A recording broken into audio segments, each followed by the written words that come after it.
दर्शकों नमस्कार, ऐसे न्यूज़ दिल्ली में आपका स्वागत है।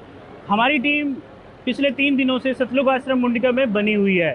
सतलोक आश्रम मुंडिका में दिल्ली के तमाम जगहों से जो हैं श्रद्धालु इस सतलोक आश्रम की खूबसूरती को देखने के लिए आ रहे हैं। सतलोक आश्रम में जो भी संत रामपाल जी महाराज जी के भक्तों द्वारा इस विशाल समागम को किया जा रहा है, इसमें जो व्यवस्थाएं हैं, जो आश्रम में आने वाले श्रद्धालुओं को जो यहाँ पे खूबसूरत नज़ारा देखने को मिल रहा है, यहाँ पर जो प्यार प्रेम लोगों को देखने को मिल रहा है, वो जो भी यहाँ पे दर्शक आ रहे हैं देखने के लिए, वो हमें बता रहे हैं कि किस तरह से जो है जो संत रामपाल जी महाराज जी के शिष्य हैं या संत रामपाल जी महाराज है, उनकी जो शिक्षाएं हैं उस पर जो संत रामपाल जी महाराज जी के शिष्य चल रहे हैं, वो समाज में एक नई उम्मीद, एक नई चेतना पैदा कर रहा है। एक सर हमारे साथ जुड़े हैं, इनसे जानेंगे ये सतलोक आश्रम मुंडिका में आए, यहाँ पर इन्होंने यहाँ पर जो व्यवस्थाएं देखी वो इनको कैसी लगी। सर नमस्कार। नमस्कार सर आपका परिचय। मेरा नाम ठाकुर राजेश सिंह है। मैं रहने वाला बुलंदशहर का हूँ, लेकिन दिल्ली में दिलशाद कॉलोनी रहता हूँ। सर आप सतलोक आश्रम मुंडिका में आए हैं, यहाँ पर जो भी व्यवस्थाएं आपने देखी कैसी लगी आपको? सबसे पहले तो संत रामपाल जी के चरणों में कोटि कोटि नमन करता हूँ।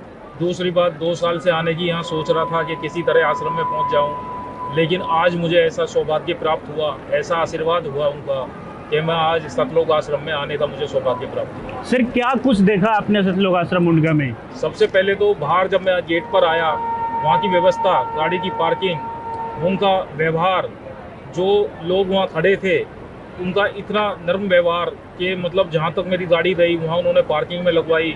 अंदर जब मैं गेट पे आया तो उन्होंने रिसीव करके अंदर लेके आए, जबकि मैं कोई वीआईपी, मैं एक आम आदमी हूँ, वीआईपी नहीं हूँ जी। उसके बाद में इतना मान सम्मान, इतनी शांति मिली यहाँ कि उस टाइम आरती चल रही थी, मुझे उसका सौभाग्य प्राप्त हुआ कि मैं आरती में सम्मिलित हो पाया। और मुझे जो 3 दिन की जो आपकी आरती जो भी हुआ है उसका मुझे लाभ प्राप्त होगा, ऐसा मैं भगवान से प्रार्थना करता हूँ। सर जो पार्किंग की आपने बात की, क्या कोई पैसे भी चार्ज किए हैं आपसे? जी नहीं, चार्ज नहीं करे, बल्कि 3 लोग मेरी गाड़ी लगवाने में मेरी सहायता करी उन्होंने, मुझे बहुत अच्छा लगा। सर आश्रम में कोई मुख्य चीज़ जो आपको बहुत ज़्यादा अट्रैक्ट हुई हो? सबसे बड़ी बात तो यहाँ जो सभ्य लोग हैं, मतलब ऐसा नहीं है कि यहाँ बड़े लोग ही आ रहे हैं, गरीब लोग भी बहुत हैं। यहाँ आश्रम में तांता लगा हुआ है, जिधर भी देखेंगे आदमी मतलब टूट नहीं रहा है। एक आदमी आ रहा है तो 4 आदमी जा रहे हैं, और जा रहे हैं तो आ रहे हैं, ऐसा नहीं है। आश्रम पूरा भरा पड़ा है।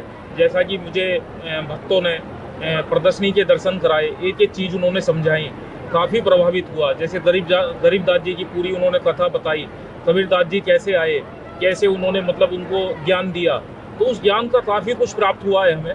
और हम कोशिश करेंगे कि हम इसे धारण करने की कोशिश करेंगे अपने जीवन में, और आगे आने का मौका मिलेगा तो जरूर आऊँगा। सर मैं ये जानना चाहूँगा, आप और भी अन्य आश्रम या भंडारे में गए होंगे और आज आप मुंडिका आश्रम में भी आए हैं, तो आप कैसे भिन्न है ये आश्रम और यहाँ की जो व्यवस्था है अन्य आश्रमों से?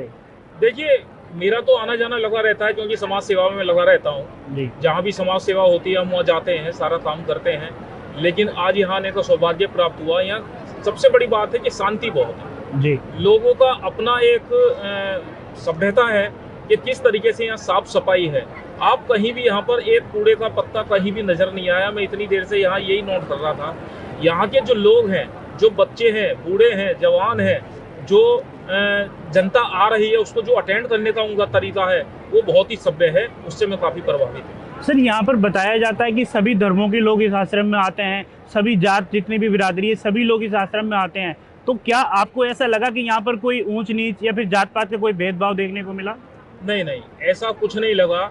जैसा कि ये हिंदुस्तान में अछूत जात बिरादरी ये जो चल रहा है, यहाँ आकर मुझे ऐसा नहीं लगा। सब लोग एक ही जगह खाना खा रहे हैं, भंडारा ले रहे हैं, प्रसाद ले रहे हैं, और एक ही जगह खड़े होकर सबने आरती सुनी है, एक जगह बैठे हैं, और सब लोग एक दूसरे का पूरा सहयोग कर रहे हैं। ऐसा मुझे जातिवाद यहाँ बिल्कुल नहीं लगा। सर खाने से आपको पूछना चाहेंगे, यहाँ पर बताया जाता है कि जो भी खाना बनता है वो देसी घी में बनता है, तो क्या आपने खाना खाया उसके बारे में आप बताएंगे?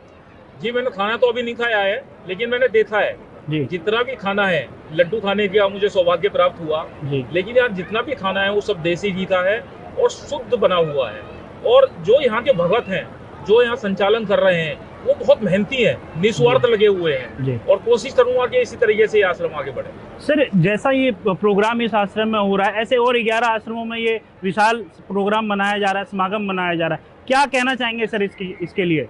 मैं ये कहना चाहूँगा कि ये जो हो रहा है इससे ज़्यादा से ज़्यादा जनता जुड़े। संत रामपाल जी एक मतलब परमेश्वर का रूप है, उनको समझने की कोशिश है। क्योंकि मैं प्रदर्शनी में जब देख रहा था तो मैंने देखा कि वो सारे ग्रंथ लिखे हुए हैं, उन्होंने एक एक पेज साइन करके रखा हुआ है। यदि आपको कोई डाउट है तो उसी ग्रंथ को उठा के देखिए कि उस ग्रंथ में संत रामपाल जी ने क्या निकाल के उन्हीं की वाणी उन्हीं को समझाई है। ना कि वो किसी का विरोध कर रहे हैं, ना किसी समाज को धर्म परिवर्तन के लिए आकर्षित कर रहे हैं। ये आपकी इच्छा है कि आप अपने परमेश्वर को, उन्होंने ये नहीं कहा कि आप माता रानी को मत मानिए, शिव जी को मत मानिए। मैंने एक मूर्ति देखी वहां पर जिसमें सारी चीजें लगी हुई थी, जो आप जो पूजा करेंगे या आप जो उसका वो करेंगे तो सारी चीजें आपको तरीके से प्राप्त होंगी, ना कि अनज्ञानता में आप पूजा करें जिसका कि उल्टा असर पड़े। ये सारी चीजें मैंने सर, जैसा कि आपने बताया कि यहाँ पर सारे धर्म ग्रंथ रखे हुए हैं और सब पे निशान भी लगाए हुए हैं भाई कहाँ पर क्या बात लिखी है, और संत रामपाल जी ऊपर कहते हैं कि भाई संत रामपाल जी अन्य देवी देवताओं के बारे में या फिर अन्य साधना के बारे में विरोध करते हैं। इस बारे में क्या कहेंगे आप? दरअसल क्या है, मैं काफी टाइम से संत रामपाल जी को सुना है, मैंने टीवी पे भी देखा है। ऐसा नहीं है, आज मेरी और आंखें यहाँ खुल गई आके, क्योंकि मैंने एक मुस्लिम ग्रंथ उठा के देखा। मुस्लिम ग्रंथ में शायद आयत नंबर 52 में कुछ लिखा हुआ है कि उन्होंने उस ज्ञान देने की मोहम्मद को कुछ कोशिश करी थी, लेकिन उन्होंने जो है मतलब उसको मानने से इनकार कर दिया। उन्होंने कहा कि मैं तो खाली इस्लाम को ही मानूंगा, लेकिन उन्होंने नहीं माना तो वो उनकी मर्जी है। लेकिन उन्होंने कबीरदास जी ने उन पर थोपा नहीं, लेकिन दर्शन जरूर दिए। तो मैं यही कहूंगा कि ये जो संत रामपाल जी कह रहे हैं, ये किसी का विरोध नहीं कर रहे हैं, ना मुस्लिम का विरोध कर रहे हैं, ना सिख का विरोध कर रहे हैं, ना हिंदू का विरोध कर रहे हैं। वो खाली समझा रहे हैं कि इस रास्ते पे चलिए, इस रास्ते पे चल के भगवान की प्राप्ति। सर, ये बहुत दिलचस्प बात है कि आप संत रामपाल जी से जुड़े भी नहीं हैं और आप इस आश्रम में आए, आपने सभी सदग्रंथों का अध्ययन किया और आपने बताया भी किस तरह से कबीर साहब जी जो है सभी संतों को या जो भी मोहम्मद जी को मिले थे, आपने अपने मुखारबिन से बताया। ये बहुत दिलचस्प बात है सर कि आप अभी तक जुड़े नहीं है संत रामपाल जी से और आपको इतना ज्ञान जुड़ने से पहले ही हो गया। ये अपने आप में काफ़ी दिलचस्प बात है। सर, मैं एक बात और कहना चाहूँगा, जो आश्रम के अंदर जो अभी तक इस आश्रम को देखने नहीं आए हैं, जो श्रद्धालु यहाँ तक नहीं पहुँचे हैं, क्या कहना चाहेंगे उन लोगों को आप? मैं उनसे ये कहना चाहूँगा कि जो भी संत रामपाल जी को टीवी पर देखते हैं, जो उनका प्रचार करा जाता है, वो बहुत गलत है। आप एक बार आश्रम में आइए, जो यहाँ जो आपके जो भगवत जो आपको अटेंड करेंगे वो आपको क्या चीज़ बताएंगे, वो जबरदस्ती नहीं करते किसी से। आपको खुली किताब है, आप कहीं भी उठा के पढ़िए, कहीं भी कुछ चीज़ देखिए, आपका मन करे तो आप जुड़िए। कोई जबरदस्ती वाली ऐसी बात नहीं है। आप आइए, जुड़ना भी नहीं चाहते तो आश्रम में जरूर आइए और अपना यहाँ पर थोड़ा बहुत अपना जो मन में जो मैल है उसको साफ करिए। आप आराम से पढ़िए। और संत रामपाल जी से मिलने की पिछले 6 महीने से इच्छा है और ऊपर वाले ने चाहा तो मैं जब आश्रम में आया हूँ तो उनकी इच्छा से ही आया हूँ और मैं उनसे मिलने भी जरूर जाऊँगा। सर, मेरा एक लास्ट क्वेश्चन हो रहा है। संत रामपाल जी महाराज जी ने एक दहेज मुक्त विवाह का बेड़ा उठाया है। उनके आश्रम में हर समागम में सैकड़ों की संख्या में दहेज मुक्त विवाह होते हैं। क्या कहना चाहेंगे इस बारे में?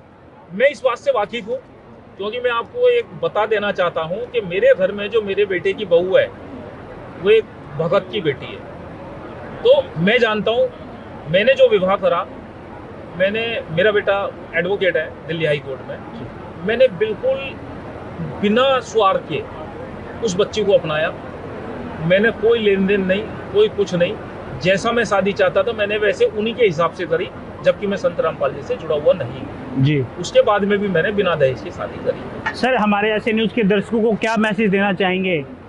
आप लोग जो हैं बहुत अच्छा काम कर रहे हैं, जो प्रचार कर रहे हैं, निस्वार्थ कर रहे हैं, निस्वार्थ समाज सेवा में लगे हुए हैं। सारे बच्चे जितने भी मैंने यहाँ देखे सब निस्वार्थ लगे हुए हैं। छोटे छोटे बच्चे हैं, बड़ा देख के उनको प्रभावित हुआ कि बच्चों को इतना ज्ञान है और वो सारी चीज़ें बहुत मतलब बारीकी से समझा रहे हैं सबको।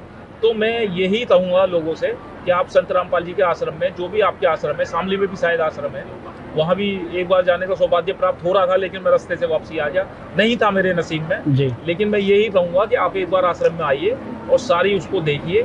आने के बाद में हम भी कोशिश ये करेंगे कि संत रामपाल जी को फॉलो करें और भगवान तक पहुँचने की इच्छा। सर, बहुत बहुत धन्यवाद हमारे से जुड़ने के लिए। सत्साई, बहुत बहुत धन्यवाद। तो दर्शकों, ये थे विचार जो संत रामपाल जी महाराज जी के आश्रम में दिल्ली के तमाम जगहों से लोग आ रहे हैं। आश्रम की क्या खूबसूरती है, आश्रम में कैसा प्रेम सभी के अंदर देखने को मिलता है, ये जो लोग इस आश्रम को देखने आ रहे हैं वो अपने मुखारबिन से बता रहे हैं। ऐसे ही तमाम अपडेट के लिए आप देखते रहिए ऐसे न्यूज़ दिल्ली। नमस्कार।